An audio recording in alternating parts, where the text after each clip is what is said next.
ترس از فریدون چنان در جان ضحاک ریشه دوانده که او را به تکاپو انداخته تا از بزرگان گواهی دادگری بگیرد و خود را پادشاهی درست کار نشان دهد. بزرگان از بیم جان از پیر و جوان همگی به نیکی و دادگری ضحاک گواهی دادند و آن را امضا کردند. ولی در میان این سکوت سنگین و ترسالود فریاد دادخواهی مردی در درگاه ضحاک طنین انداز شد. شاها!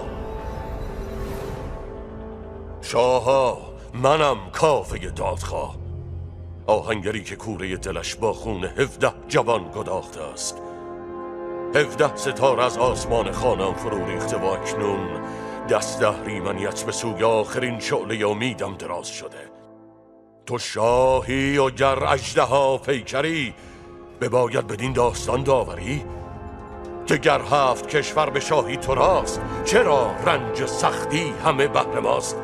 نباشم بدین محضر اندر گواه، نه هرگز براندیشم از پادشاه. خروشید و برجست لرزان ز جای، بدرید و بسپرد محضر به پای. ای مردمان آزاده، به پا خیزید و این دیو اهریمنی را از تخت بیداد به زیر کشید. این پرچم نماد آزادی و داد است، نشانی از آرمانهای ما.